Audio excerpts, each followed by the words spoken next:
Buenas noches, mis queridos hermanos. Es un gusto poder compartir nuevamente un momento más con ustedes a través de este enlace virtual que hacemos desde la Iglesia El Redentor de la ciudad de Esmeraldas. El día de hoy, como siempre, nos acompaña nuestro querido hermano pastor Luis Sánchez, y tenemos el gusto también de compartir con dos hermanos de nuestra iglesia, hermano Galo Maldonado y Abel David, a los cuales pues también saludo con un gran abrazo y una fuerte bendición. Para ello, vamos a dar paso entonces para que nos dé una palabra de bienvenida al hermano pastor Luis Sánchez. Hermano pastor, buenas noches. Buenas noches, buenas noches. Calurosos saludos a todos ustedes que tienen esta linda oportunidad de estar junto a nosotros.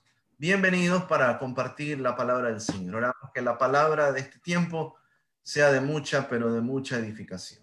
Bienvenidos. Muchas gracias, mi hermano pastor, por sus palabras. Voy a pedir al hermano Galo Maldonado que nos ayude con una oración de inicio. Mi hermano. Claro. Amado Padre, te damos gracias por esta noche, por hacer que estemos juntos para escuchar tu palabra. Te pedimos, Padre, que nos dé sabiduría, entendimiento para poder comprender lo que hoy día el hermano pastor nos va a enseñar, nos va a explicar. Padre, danos la sabiduría necesaria para nosotros poder entender, porque recordemos que todo lo que está en la Biblia, Padre, es de buen entendimiento, es lo que tú quieres que nosotros aprendamos para poder seguirte. Te lo pedimos en nombre de tu Hijo amado. Amén. Amén. Bueno, muchas gracias, hermano Galito. Yo le voy a dar paso a nuestro hermano pastor Luis el día de hoy con el tema Sanando nuestra vida de fe. Hermano pastor, le doy paso. Hola, muy bien, gracias. En esta noche siento en mi corazón compartir este tema acerca de sanando nuestra vida de fe. Debe partir considerando esta porción de la Biblia en el Evangelio de Marcos capítulo 9 y exclusivamente considerando los versículos 23 y 24. Según este capítulo, se narra aquí de que en una oportunidad un hombre pues tenía la urgente necesidad de acudir al Señor por una situación de que su hijo estaba siendo atormentado por un espíritu maligno. Así que el Señor le dice lo siguiente: si puedes creer, al que cree, todo le es posible. E inmediatamente el padre del muchacho clamó y dijo: creo, Señor, te pido que ayudes mi incredulidad. Bueno, yo creo que hay dos cosas muy claves ya a la luz de este pasaje bíblico que nos desafía a pensar mucho. Y es que el Señor le exhorta a este hombre a que crea. Y el mensaje de la misma forma es para nosotros ante cualquier situación apremiante que estemos viviendo, porque nos dice que para el que cree, todo le es posible. El otro día hablábamos un poco sobre este asunto de que no dijo el Señor al respecto: déjenme a mí el problema que yo lo soluciono. No había necesidad tampoco para él expresarlo, porque lo podía simplemente hacer. Pero él apela a esta parte del cual toda persona que toma la opción por él, realmente no solo le reconozcamos por nombre, sino que seamos verdaderamente creyentes.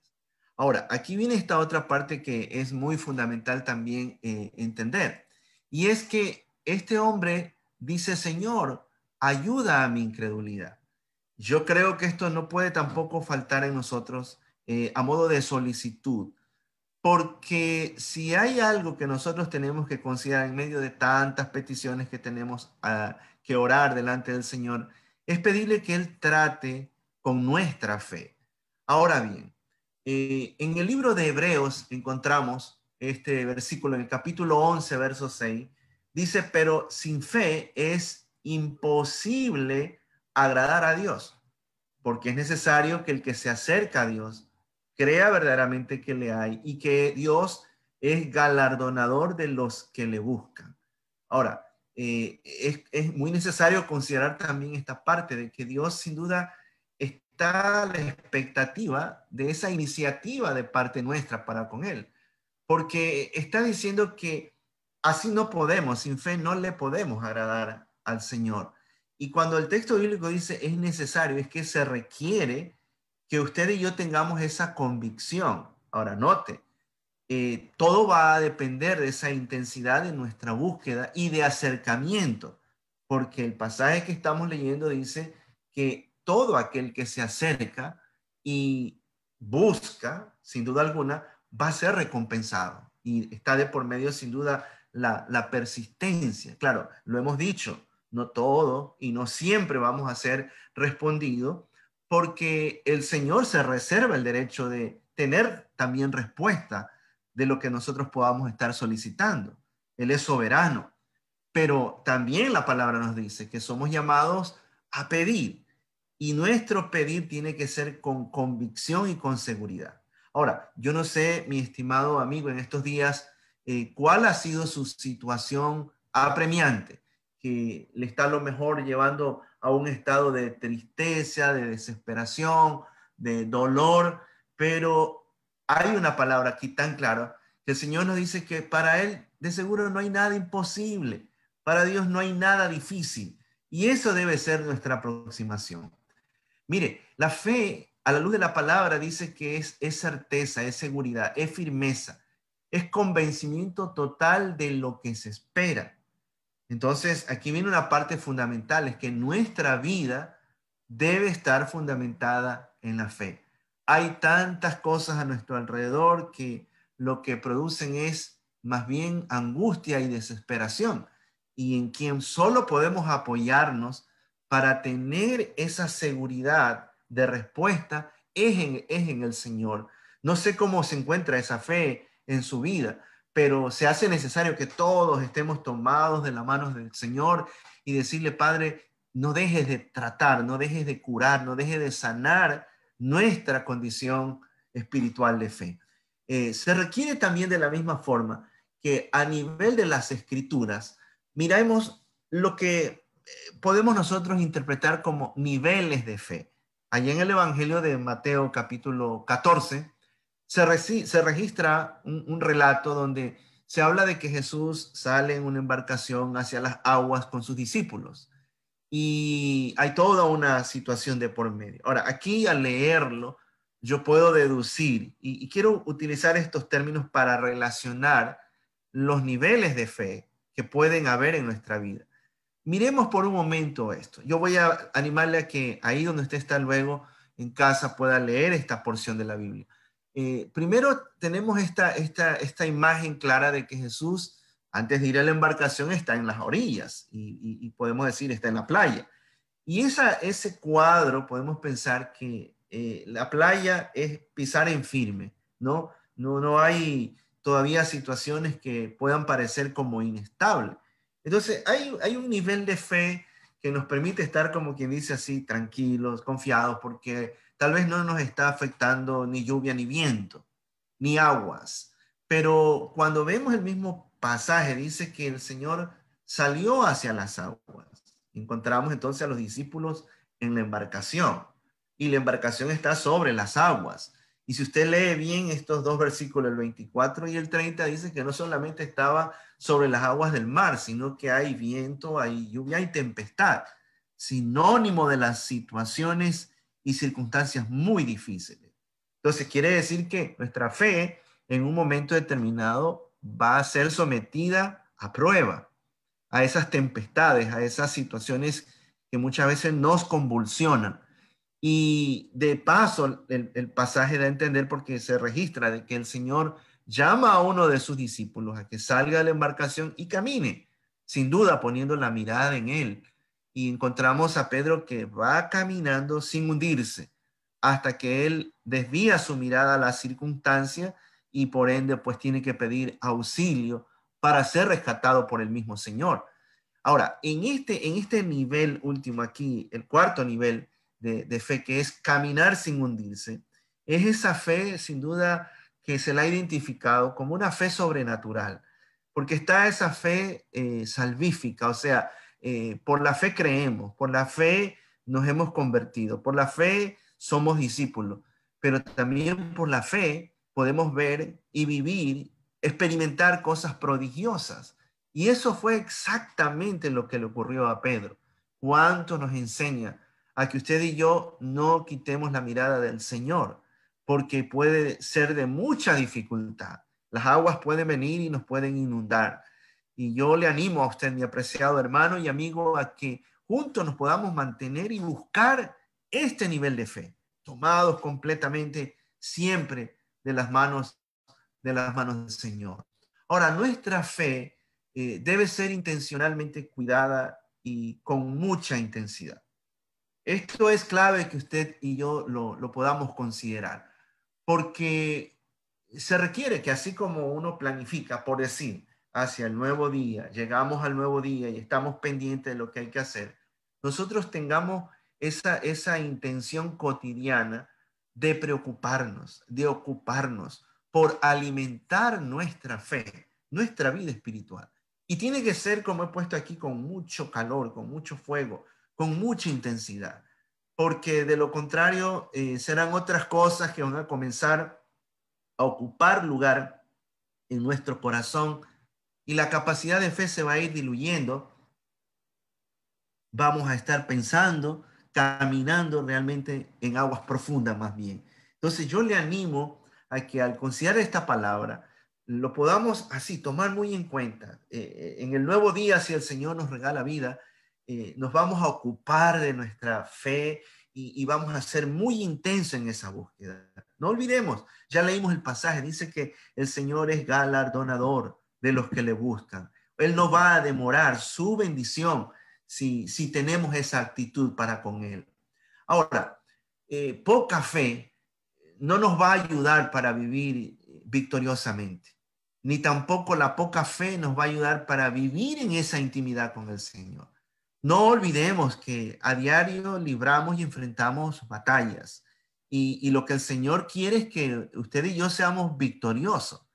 En esa dimensión de poca fe, nosotros no vamos a poder llegar muy lejos, ni tampoco desarrollar esa vida íntima con el Señor. Entonces aquí hay un motivo para tomarlo de la misma forma en oración y decirle, Señor, que nuestra fe no sea mínima, sea siempre mayor, sea siempre grande.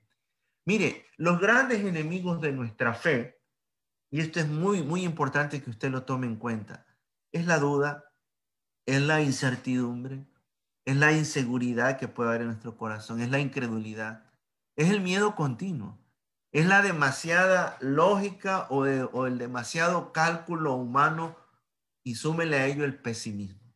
Yo creo que verdaderamente estos son enemigos de nuestra alma, del cual tenemos que cuidarnos muchísimo. Porque si vivimos dudando, si nuestra situación es de inseguridad, desequilibrio permanente, el miedo permitimos que nos agobie, vamos a estar más en nuestra matemática humana, vamos a ser pesimistas y así de esa manera no vamos a tener confianza. Yo oro en el nombre del Señor que su corazón y el mío, su mente y la mía sean muy protegidas por el Señor ante este tipo de agresiones. Vale hacernos otra pregunta y es ¿cuál es la condición de una persona incrédula?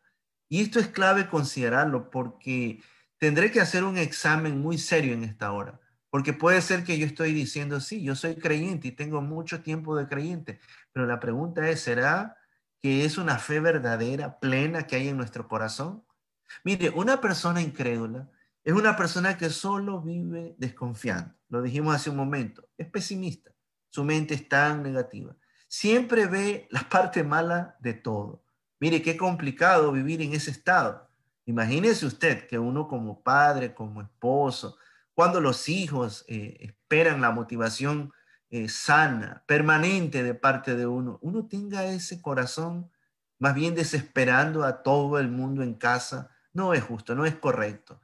Una persona incrédula tiene que estar de por medio hablando cosas que no son positivas. Nunca habla cosas positivas. Dios guarde nuestro corazón de no tener ese tipo de lenguaje. No cree en los milagros. Y muchos se identifican más bien por la línea de Tomás de que tienen que estar primero viendo para poder creer. Y no es así. Nosotros somos llamados, aunque no tengamos de por medio la visibilidad de las situaciones, por fe, estarlo mirando. Y es ahí cuando vamos a ser testigos de grandes milagros. Mire, una persona incrédula puede estar aún delante de la palabra, con los mejores comentarios bíblicos, por decir, pero va a estar dudando. Y si, imagínense, si un creyente está en ese plano, tampoco va a poder reconocer el poder del Señor. Y note esto, el Señor quiere que seamos creyentes para en sus manos ser usado en una forma prodigiosa. Tomen en cuenta muy bien esto. Ahora, el Evangelio de Mateo, capítulo 13, verso 58 dice, se narra aquí de que el Señor llegó a una comunidad y dice que Él no hizo allí muchos milagros a causa de la incredulidad de los que se encontraban. Mire eso. Bueno, el Señor no es que se limita por los ateos o los incrédulos que puedan haber en el mundo para no actuar. Él es soberano. Pero también esto cuando lo encontramos a la luz de la Biblia, de que el Señor se abstuvo de manifestar su poder. Si lo que más vemos en los evangelios es encontramos a un Señor que está haciendo bienes y a través de él se manifiestan cosas maravillosas, pero dice que aquí no hizo muchos milagros. ¿Y a causa de qué? Dice la incredulidad. Ahora, esto nos debe llevar a pensar de que si nuestra fe es una fe intensa, es una fe fuerte, como dice Santiago, es una fe excelente, mire, téngalo por seguro, que si todo está en el marco de la voluntad de Dios que vamos a pedir, el Señor lo va a estar respondiendo. Ahora, aquí vale hacernos una pregunta también clave y es, ¿a qué se debe la ausencia de la fe? Mire, la Biblia dice que el Señor es el camino, la vida y la verdad. El camino, la verdad y la vida. Entonces, cuando hablamos de la verdad, estamos hablando del pleno, de lo absoluto que es Cristo Jesús. Entonces, si la ausencia de esa verdad, si Cristo no es realidad en nuestra vida, entonces, ¿qué fe vamos a tener? Es que entonces no es tanto el asunto, creo en el sentido de un nombre. Eso no es suficiente reconocer el nombre de Dios hasta que no lo haga parte de mi ser y de mi corazón. Entonces tiene que haber la verdad de la persona de Él en nuestra vida como la verdad de su palabra. ¿Cuántas promesas encontramos en la Biblia que son para usted y para mí, que hay que abrazarlas todos los días? Entonces, si esto es extraño a nuestro corazón, no es cierto en nuestra vida, no va a haber fe. Entonces, con facilidad nos vamos a ver hundidos en las aguas y en medio de desesperación.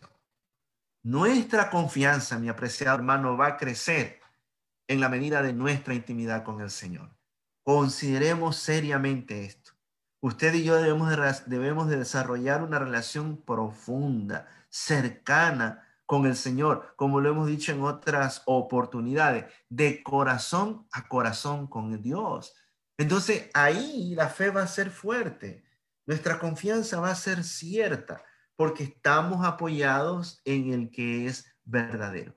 El Señor, un día hablando al pueblo de Israel, sabiendo la condición espiritual de ellos, les dijo, anunciándoles, les voy a dar un corazón nuevo y voy a poner un espíritu nuevo dentro de vosotros y voy a quitar de vuestra carne el corazón de piedra y les voy a dar un corazón sensible y sencillo de carne. Qué maravilloso. Yo veo esto y yo digo, ¿qué estará viendo el Señor hoy? En la vida misma de la iglesia, no hablemos de los no creyentes, sino de la iglesia. ¿Será que está mirando un corazón muy sensible o es que estamos requiriendo abrazar este versículo y decirle, Señor, todos los días, por favor, todos los días, provoca esa sensibilidad y esa sencillez? Porque si no es Él el que produce un cambio de alma, no va a venir la fe. Entonces, esto es motivo de vivir pidiendo, de vivir solicitando que nuestro corazón sea siempre un corazón creyente. Mire, ya no debemos estar con esa terminología, no tengo fe. Ya no debemos de pronunciarlo. Yo sé que a veces hay situaciones muy difíciles que conmueven, como que nos pone entre la espada y la pared y predomina en un momento determinado más es la lógica. No nos dejemos vencer por esa opinión. Mire, no olvide esta parte de lo que Pablo dijo, sino que cada uno de nosotros pensemos de sí con equilibrio. Tenemos un mundo muy agresivo que quiere que usted y yo perdamos la cordura y la tranquilidad.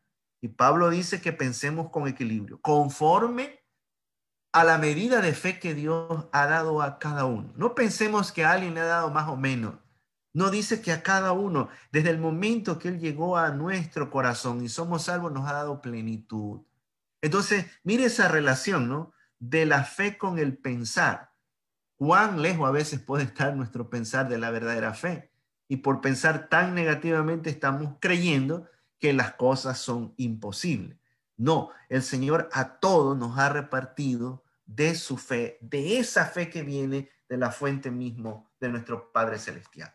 Ahora, usted y yo, y con esto quiero aquí concluir, siendo sanados y fortalecidos, porque se requiere que experimentemos eso, una restauración, una sanidad y tener mucha fuerza en el espíritu para nuestra fe.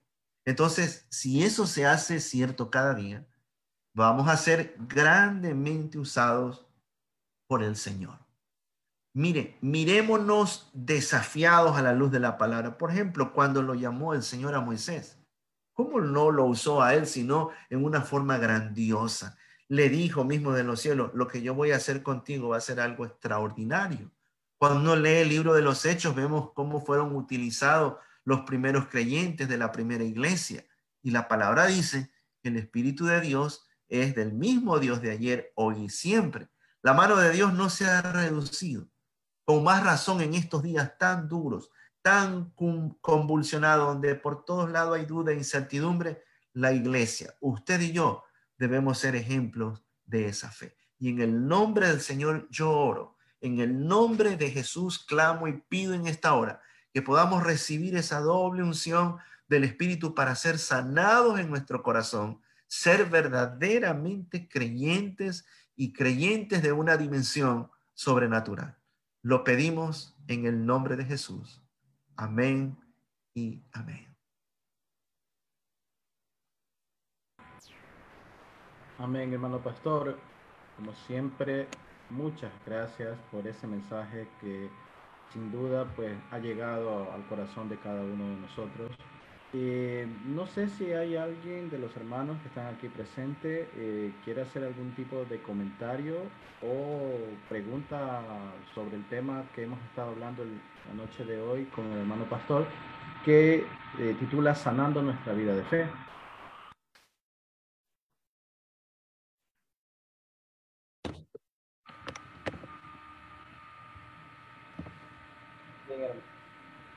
Hermano Galito, cuéntenos. Y lo que escuchamos ahorita es verdad. Por algo Jesús cuando estaba aquí con nosotros, ¿qué decía él? Que si tuviéramos un granito como que si tuviéramos la fe como un granito de mostaza, nosotros les podemos hacer una montaña que se mueva. Si nosotros tenemos fe, todo se va a poder. Tenemos que tener fe. ¿Qué significa fe? Yo entiendo que fe es confiar en Dios. Nosotros tenemos que confiar en Dios, obviamente haciendo también todos los mandamientos que Él mandó. Si tenemos fe, las cosas van a salir bien. Entonces nosotros partimos desde la fe. Si nosotros que somos cristianos no tenemos fe, obviamente las cosas no se van a dar. Hay que tener fe y confianza en el Señor. Eso es lo que quería acotar. Yo quiero subrayar algo, ¿no? Esa parte de la Escritura cuando dice que cuando venga el Hijo del Hombre, Jesús, hallará fe en la tierra. Y yo creo que esa es una palabra que es como una especie de alarma, ¿no? Es una señal para la iglesia. Porque, como dije hace un momento, puede estar resultando que yo pronuncie el nombre del Señor, pero no estar en esa dimensión de fe que Él espera que todo su pueblo camine. Es esa fe excelsa, esa fe excelente. Lo dijo usted, mi hermano, es en eso que debemos estar muy apoyados. De lo contrario, se nos puede complicar el caminar. Así es, mi hermano pastor, muy bien. No sé si alguien más quiera hacer algún comentario, alguna pregunta. Hermano Belito, activa tu micrófono, por favor. Ok, ahorita sí. Buenas noches, hermano y pastor. Buenas noches, Belito, bendiciones. De todo el mensaje que fue muy bueno, muy edificante. Una frase sí se me quedó resonando en la cabeza, la cual fue la ausencia de la verdad en nuestro corazón, haciendo referencia a la fe. Es decir, aquí se podría decir que justifica nuevamente que el cristiano tiene que hacer la vida de Jesús el centro de su vida. Porque sin Jesús uno no puede aumentar la fe ni entender la fe.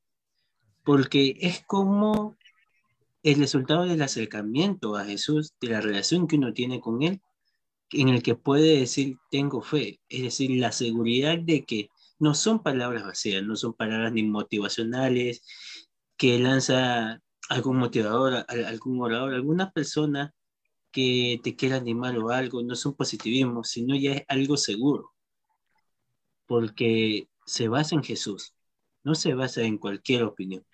Eso, hermano. Sí. Y pastor. Y yo creo que usted lo ha dicho todo, hermano, ¿no? Es apoyarnos en una persona y en su palabra, ¿no? Jesús es la verdad, la palabra es esa expresión también de esa verdad. Entonces, todos los días tiene que haber ese acercamiento. De lo contrario, nos puede más nuestra naturaleza humana. Entramos ya en situaciones como hablé hace un momento, más en el cálculo, en la matemática humana, y ya nos volvemos incrédulos en cuestión de segundos. Así que no podemos dejar de orar, no podemos estar en la palabra y no podemos dejar la intimidad con el Señor. Así es, mis hermanos. No sé si el hermano Jesús Jaime quiera decir algo. Sí, hermanos, ¿me escuchan bien? ¿Sí se Sí, escucha? se escucha correcto. Muy bien, Jesús. Ya, quería agregar algo, ¿no? Y bueno, lo que quería agregar es que dice la palabra que la fe viene por el oír y el oír la palabra de Dios, ¿no? Vemos que la fe es la que nos lleva también a dar frutos, ¿no? Dice que la fe sin obra es muerta. Y me ponía a pensar acerca de lo que realmente hace que una persona tenga fe, ¿no? Y es el entendimiento, ¿no? Es el escuchar la palabra, pero ser acompañado de entendimiento. O sea, cuando alguien escucha la palabra y la entiende, entonces ese entendimiento hace que confíe. Ese entendimiento hace que confíe y por ende, ese entendimiento va a hacer que la persona dé fruto, ¿no? El entendimiento viene del Espíritu. El entendimiento, el único que da entendimiento es el Señor. Como decía el pastor,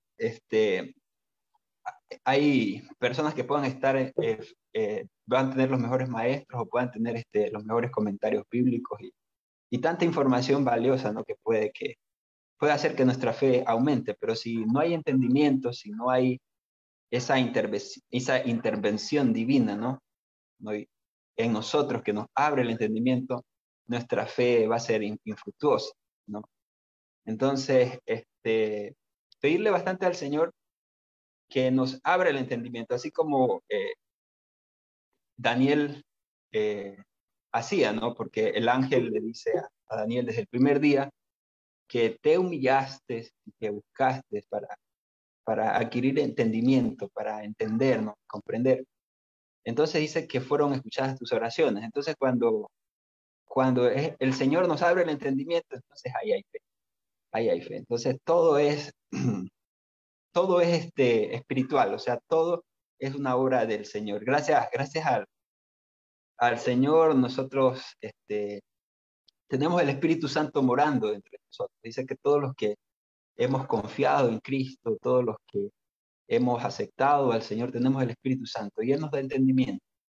Entonces, que ese entendimiento que está produciendo fe en nosotros, o sea, lo pongamos en práctica y en estos tiempos complicados, en estos tiempos que están medio difíciles, ¿no? En que se están levantando cosas complicadas, nosotros podamos aplicar ese entendimiento espiritual. Eso, hermano. Gracias. Pablo una vez oraba a favor de los hermanos de la iglesia en Éfeso. Decía, oro de que el Señor alumbre la luz de vuestro entendimiento. Así que creo que esa debe ser también la oración, no solo en lo personal, sino que cada vez que nosotros oremos por la iglesia, no dejemos de pedir aquello. Que el Señor alumbre el entendimiento de todos para tener mucha fe. Amén. Así es, mis hermanos. Bueno, yo creo que también decía el hermano pastor, y creo que podíamos allí hacer un análisis de que la fe es ese convencimiento total de que Dios está en control, ¿no? Yo pienso que a veces y lo hemos estado conversando aquí también, es que la fe no es hacer lo que yo quiero que suceda, sino es tener esa convicción de que Dios está en control y que muchas veces un no también es una respuesta de fe. Y saber pues que eso, si Dios lo permitió así, es que nos hace bien para nosotros, aunque en ese momento no lo podamos ver. Esa fe también, como bien lo han dicho los hermanos aquí, se alimenta buscando a Dios y reconociendo su poder. ¿Sí? Esa fe se incrementa y se alimenta también en la intimidad con el Señor. Como decían antes el hermano Jaime, básicamente es reflexionar la palabra, no solo escucharla, sino reflexionarla y hacerla nuestra, ¿no? Eso nos va a permitir a nosotros, frente a momentos que en la vida nos puede generar, digamos, pruebas, recordar, ¿no? Y básicamente actuar con fe, sabiendo que para Dios no hay nada imposible, ¿no? Y como muy bien lo decíamos aquí, sin fe es imposible agradar a Dios, por supuesto, porque creo que lo hemos hablado acá, si no tenemos fe, básicamente no nos va a interesar las cosas de Dios, básicamente no va a tener un sentido para nuestras vidas la presencia de Él, porque finalmente la fe es lo que alimenta todo eso, ¿no? Esa situación de confiar, de creer, de que estamos bajo el amparo de Dios y que si seguimos en ese camino, como mismo lo dice Jesús, ¿no? El camino, la verdad y la vida, finalmente siempre nos va a ir bien en la vida, ¿no? Y aunque haya dificultades y situaciones que a veces no se generan a favor nuestro, siempre cuando se mantiene la fe, al final Dios está en control y todo tendrá sentido, ¿no? Entonces, siempre interesante e importante seguir alimentando nuestra fe para no caer en todas estas circunstancias que hablaba el pastor hace poco, ¿no? Como el miedo, la inseguridad, la negatividad, ¿no? Y todo ese tipo de situaciones que muchas veces nos alejan, ¿no? De la presencia del Señor, porque a lo mejor empezamos a perder nuestra fe y finalmente ya, digamos, seguir en el camino del Señor, pues ya carece de sentido, ¿no? Porque nos dejamos alimentar por todas las circunstancias del entorno que el mundo nos puede ofrecer, sí, que muchas veces no son a favor nuestro, ¿no? Entonces, ese sería mi reflexión, mis hermanos, pastor. Un comentario más acerca de lo que dijiste, Guillermo, acerca de que muchas veces el tener fe puede ser confundido, ¿no? En cuanto a yo quiero algo, ¿no? Pero eso que yo quiero no es la voluntad del Señor, ¿no? Entonces decir, bueno, yo lo creo, yo lo voy a hacer porque tengo fe. Entonces eso no es fe. Una de las cosas que tiene la fe es dejar que Dios sea Dios. Dejar que Dios sea Dios, ¿no? Entonces es confiar en lo que Dios tiene. O sea, dice que la voluntad de Dios es agradable y perfecta, sea cual sea la voluntad de Dios, o sea, aceptar. Eso, eso es tener. Perfecto, mi hermano Jaime. Sí, eso también lo hablábamos en algún momento, ¿no? Decíamos que fe no es hacer la voluntad mía, porque si no, básicamente eso es otro tipo de cosas, ¿no? Básicamente nosotros los cristianos debemos siempre ampararnos en la voluntad de Dios, ¿no? Que Él sea el rey de nuestras vidas y nosotros estamos acatando pues todo lo que Él determine, ¿no? Y aunque a veces son cosas difíciles y complejas al final, siempre va a tener pues un significado positivo para nosotros cuando mantenemos el camino y creer en eso, ¿no? Entonces, eso, ¿no? Porque si de lo contrario es hacer mi voluntad, ¿no? Es decir, yo tengo fe de que voy a ganar mucho dinero, yo tengo fe, bueno, eso es hacer mi voluntad, ¿no? Entonces, finalmente es, yo tengo fe de que Dios está en Acá me control puso. y que nunca nada me va a faltar, ¿no? Y que, como decía Pablo en su momento, pues hay que aprender a vivir con lo poco y con lo mucho también, ¿no? Que Dios nos puede proveer. Y yo creo que esa es la parte importante también de no confundir la fe con mi voluntad, que eso es otra cosa. Mi hermano Amén. pastor. Bueno, aquí ya concluyendo, ¿no? Dos cosas al respecto. Yo creo que en medio de la desesperación, cualquier circunstancia dura que podamos estar viviendo, lo primero es pedir socorro, ¿no? Eso es, creo que cualquier humano lo va a expresar. Pero ahí viene la otra parte. Más allá de que esté en medio de las aguas o de las llamas, es no dejar de orar. Señor, tu voluntad perfecta. tu voluntad. Yo creo que eso también es una de las cosas que tenemos que saber, apelar al corazón de Dios. A la diferencia de una forma abusiva o impositiva, porque Dios no está sometido a nuestra voluntad. Mi hermano Jaime lo expresó, siempre reconociendo la soberanía de Él. Bendiciones. Gracias, pastor. Bueno, mis hermanos, entonces nosotros pues damos también por terminado este bonito conversatorio y el mensaje que el pastor nos ha dado en esta noche. Pues quisiera pues pedirles unas palabras de despedida a nuestro hermano pastor para dar por terminado este enlace. Gracias a todos ustedes, mis apreciados amigos y hermanos, por haber participado de este tiempo. Si el Señor nos da la vida, la próxima semana estaremos con un nuevo tema de edificación. Tengan un buen descanso. Hasta mañana. Muchas gracias, hermano pastor. Le voy a pedir al hermano Abelito que nos ayude con una oración de despedida. Hermano Abelito, por favor. Ya no hay problema, tan solo espero que no se escuche el ruido de afuera de mis vecinos. Si no se escucha, excelente. Muy bien. Procedamos. Señor mi Dios Padre Santo, te agradecemos por la reunión que tuvimos, pues tú estuviste en ella. Has permitido que entendamos el tema por medio del pastor y asimismo con aquellos versículos que tú nos permitiste ver. Dios, ruego a ti que cada día nos sigas explicando tu palabra para poder entenderla y asimismo que nuestra fe siga fundamentada en ti, que sea cada día más ferviente y mucha más en cantidad, para que todos los días, Señor, nos podamos acercar a ti y reconocerte que por sobre todas las cosas, tú estás allí y así aceptar lo que tú nos puedas decir, Padre Santo. Agradecemos la participación de cada uno de los hermanos que nos están viendo y de aquellos que después nos verán. Amén. Amén. Bueno, esto ha sido una transmisión de la Iglesia al Redentor de la Ciudad de Esmeralda, Ecuador, esperando de ser de bendición en cada uno de ustedes. Nos veremos en la próxima. Hasta luego. Bendiciones a todos.